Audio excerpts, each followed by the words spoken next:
I realize that the title to this video may feel counterintuitive. I mean, after all, if building a disciple-making culture is your goal, then wouldn't hiring a discipleship pastor make total sense?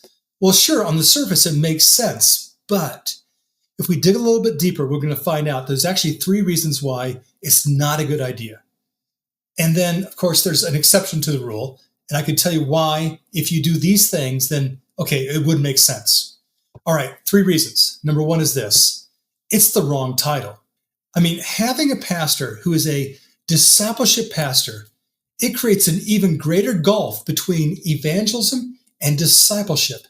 And so it's the wrong title because it continues to widen this unhealthy gap that exists in so many churches.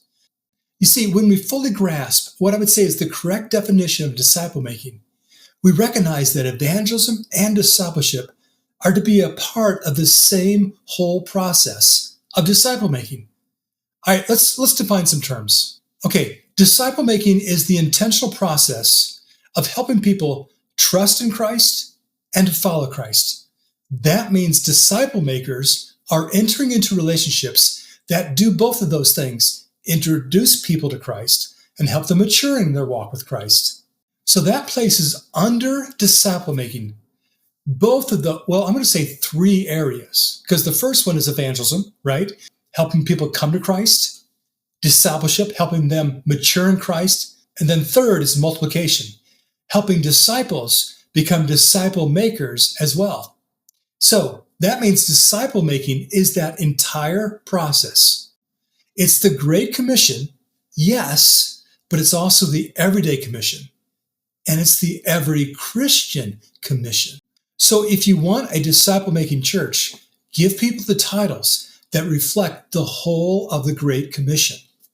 All right, number 2, why is hiring a discipleship pastor probably not a good idea if you want a disciple-making church? It's the wrong focus. A discipleship pastor will often be tasked with creating programs and events for the Christian to help them grow in their relationship with Christ. I mean, that's by definition, right? But you see, that usually means that another person, whether it's a pastor or another church leader, will have the responsibilities for things like outreach and evangelism. So what should be integrated, evangelism and discipleship, only gets separated further.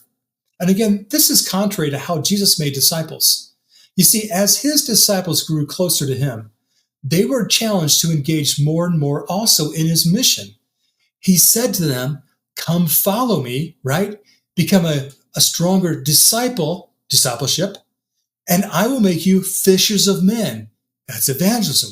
So then giving someone the responsibility of discipleship within a church and not disciple making, it's only going to move the focus further away from integrating evangelism as a lifestyle and expectation of the mature believer.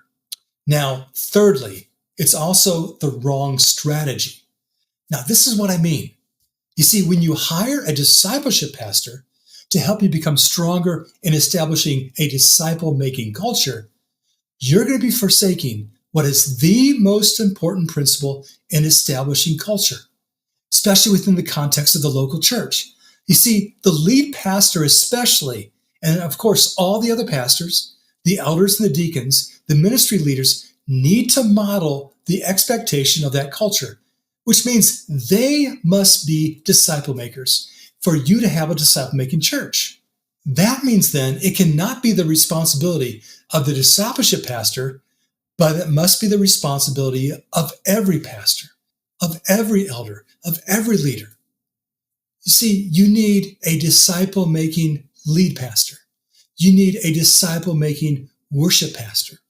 You need a disciple-making small groups pastor.